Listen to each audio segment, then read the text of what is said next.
అందరికీ నమస్కారం. ఈరోజు కథ మనసిచ్చి చూడు పార్ట్ 14 రాసిన వారు అంకితా మోహన్ గారు. ఇక స్టోరీలోకి వెళ్తే, గౌతమ్ కళ్యాణ్ ఫ్యామిలీస్ చాలా సంతోషంగా ఉన్నారు.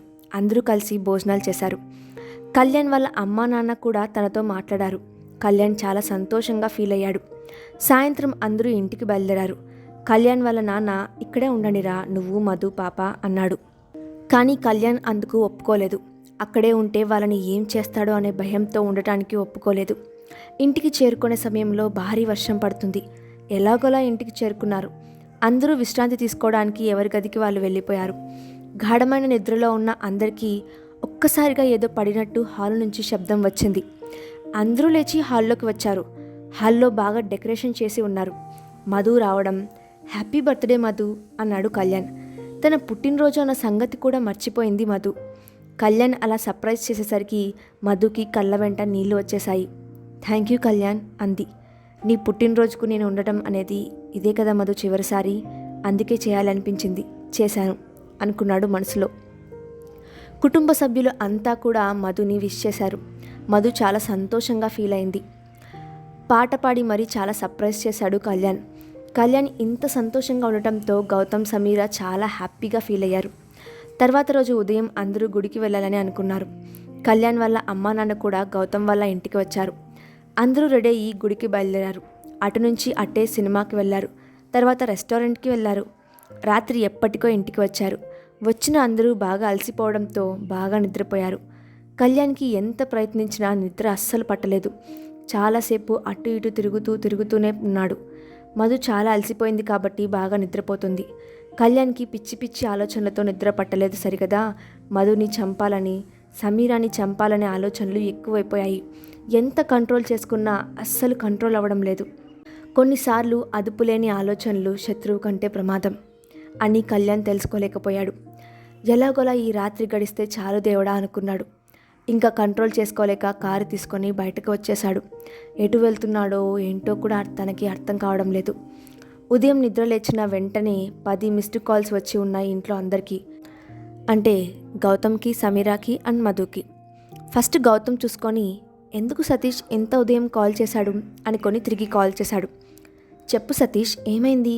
ఎందుకు ఇంత మార్నింగ్ కాల్ చేసి ఉన్నావు? ఎక్కడ ఉన్నావు గౌతమ్? ఇంట్లో సతీష్. సరే, నేను చెప్పే విషయం జాగ్రత్తగా విను. సతీష్ ఏమైంది అన్నాడు కంగారుగా. కళ్యాణ్ ఇప్పుడు నా దగ్గర ఉన్నాడు, హాస్పిటల్లో అన్నాడు. కళ్యాణ్ అక్కడ ఉండటం ఏంటి సతీష్ అని వెంటనే మధు గదికి వెళ్ళి చూశాడు. మధు నిద్రపోతుంది. కళ్యాణ్ నీ దగ్గర ఎందుకు ఉన్నాడు? ఏమైంది తనకి? చెప్పు సతీష్ అన్నాడు. కళ్యాణ్ రాత్రి నా దగ్గరకు వస్తూ ఉన్నాడు. మధ్యలో యాక్సిడెంట్ అయింది, తీవ్రంగా గాయపడ్డాడు. ఇప్పుడు హాస్పిటల్లో ఉన్నాడు గౌతమ్ అన్నాడు. వాట్? కళ్యాణ్కి యాక్సిడెంట్ ఏంటి సతీష్? ఇప్పుడిప్పుడే తనలో కొంచెం మార్పు వస్తుంది అనుకుంటే మధ్యలో ఇలా జరిగింది ఏంటి దేవుడా అనుకున్నాడు. సరే, నేను బయలుదేరి వస్తున్నాను సతీష్ అన్నాడు. విషయం మధుకి చెప్పొద్దు గౌతమ్. ఇప్పుడిప్పుడే తను కొంచెం హ్యాపీగా ఉంది. మళ్ళీ ఇలా జరిగింది అని తెలిస్తే తను ఇంకా బ్రతకదు అన్నాడు సతీష్. అవును సతీష్, అది కూడా నిజమే, కానీ చెప్పకపోతే ఎలా అన్నాడు. టైం వచ్చినప్పుడు చెప్దాము, నువ్వు త్వరగా ఇక్కడికి రా అన్నాడు. బయలుదేరాను సతీష్, 10 నిమిషాల్లో అక్కడ ఉంటాను, బాయ్ అని ఫోన్ పెట్టేశాడు. సమీర అప్పుడే నిద్ర లేచి ఇల్లంతా వెతుకుతుంది గౌతమ్ కనపడలేదని. అత్తయ్య, మీ అబ్బాయి ఎక్కడా కనిపించడం లేదు అంది. ఏమో సమీర, మార్నింగ్ హడావిడిగా కంగారుగా కార్ తీసుకొని వెళ్ళడం చూశాను. ఆఫీస్ వర్కే ఉంటుందేమో అని అనుకొని నేనేం అడగలేదు సమీర. అవునా, సరే అత్తయ్య, మధుని తీసుకొని కొంచెం బయటికి వెళ్ళి వస్తాను అంది. సరే అమ్మా, జాగ్రత్తగా వెళ్ళిరండి అంది. మధు దగ్గరికి వెళ్ళి, కళ్యాణ్ వాళ్ళ అమ్మా నాన్న దగ్గరకు వెళ్ళొద్దాం రా మధు అంది. ఇప్పుడెందుకు సమీర? కళ్యాణ్ గురించి వాళ్ళకు ఉండే అభిప్రాయం తప్పు అని చెప్పాలి, రా త్వరగా అంది సమీర. సరే సమీర, 10 నిమిషాలు రెడీ అయ్యి వస్తాను అంది. సమీర, మధు ఇద్దరు పిల్లల్ని తీసుకొని ఇంటి నుంచి బయలుదేరారు. మధ్యలో గౌతమ్ నుంచి సమీరాకి కాల్ వచ్చింది. చెప్పండి అంది. ఎక్కడ ఉన్నావు సమీర అన్నాడు. బాబా వాళ్ళ ఇంటికి వెళ్తున్నాము నేను మధు అంది. ఇప్పుడు అక్కడికి ఎందుకు సమీర అన్నాడు. వెళ్ళాలి అండి అంది సమీర. ముందు నేను చెప్పేది జాగ్రత్తగా విను, మధు వినకుండా అన్నాడు. గౌతమ్ విషయం చెప్పడం చాలా డల్ అయింది సమీర. ఏమైంది సమీర, ఏం చెప్పాడు బావా? ఏం లేదు మధు, త్వరగా అత్తయ్య వాళ్ళ ఇంటికి వెళ్ళి ఇంకో చోటుకు వెళ్ళాలి అంది సమీర. ఎక్కడికి? ఇంకో చోటుకంటే? అది అది తర్వాత చెప్తాను మధు. ముందు త్వరగా కళ్యాణ్ వాళ్ళ ఇంటికి పద అంది. కళ్యాణ్ వాళ్ళ ఇంటికి వెళ్ళడం గట్టిగా అత్తయ్య, మావయ్య అంది సమీర. చాలా ఆవేశంగా ఉన్న సమీరాని చూసి ఏం జరిగిందో ఏంటో అనుకొని వాళ్ళు బయటకు వచ్చారు.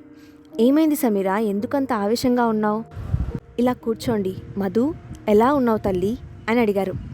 అత్తయ్య ప్లీజ్, మీతో కలిసి భోజనం చేయడానికి ఇక్కడికి రాలేదు. మేము మొన్న ఇక్కడికి వచ్చినప్పుడు మీరు మావయ్య బావతో మాట్లాడడం చూశాను. అసలు మీకు బావ గురించి ఏం తెలుసని అత్తయ్య అంతలా అవమానించారు? సమీర, కళ్యాణ్ నిన్ను ప్రేమించాడు అనే విషయం మాకు తెలుసు. వాడు మధుని ఎంత బాధ పెట్టాడో తెలిసి కూడా ఎలా నార్మల్గా ఉండగలం చెప్పు అంది. అందుకని కన్న తల్లిదండ్రులు అయి ఉండి అంతలా ఎలా అవమానించారు అత్తయ్య? అసలు మీకు మనసు ఎలా వచ్చింది? ఇంకేం చేయాలి సమీర చెప్పు, నెత్తి పెట్టుకోవాలా వాడిని అంది. అత్తయ్య, మీకు బావ గురించి మొత్తం తెలియకుండా ఇలా మాట్లాడడం చాలా తప్పత్తయ్య. మావయ్య, మీకు కళ్యాణ్ ఎలాంటి వాడో తెలుసు కదా, తెలిసి కూడా ఎలా మావయ్య బావని ఇంట్లో నుంచి తరిమేశారు? ఇంకేం చేయాలి తల్లి చెప్పు, వాడిని కన్న పాపానికి మా పరువు అంతా పోయింది తల్లి అన్నాడు. మావయ్య, మీ పరువు ఏం పోలేదు. బావ తలరాత అలా ఉంది, దానికి ఎవరూ కారణం కాదు. అసలు బావకు అలాంటి పరిస్థితి రావడానికి ఒక రకంగా నేనే కారణం. మావయ్య తన మనసులో మాట నాతో చెప్పి ఉంటే ఈరోజు ఎవరి జీవితం ఇలా ఉండేది కాదు. ప్రేమను చెప్పాల్సిన టైంలో చెప్పకపోతే దాని తర్వాత వచ్చే పరిణామాలు ఇలాగే ఉంటాయి మావయ్య. ఇప్పుడు బావ పరిస్థితి అస్సలు బాగాలేదు. అత్తయ్య మనం త్వరగా హాస్పిటల్కి వెళ్ళాలని జరిగిన ప్రతి విషయం చెప్పింది. అసలు కళ్యాణ్ అలా అవ్వటానికి కారణం అంతా చెప్పింది. ఇప్పుడు బావ హాస్పిటల్లో ఉన్నాడు అత్తయ్య, మనం త్వరగా వెళ్ళాలి అంది. అయ్యో, నా బిడ్డకు అంత కష్టం వచ్చిందా అని కళ్యాణ్ వాళ్ళ అమ్మ ఏడుస్తుంది. మధు అయితే కళ్యాణ్కి యాక్సిడెంట్ అయిన విషయం తెలిసిన వెంటనే కళ్ళు తిరిగి పడిపోయింది. వెంటనే అందరూ బయలుదేరి హాస్పిటల్కి వెళ్ళారు.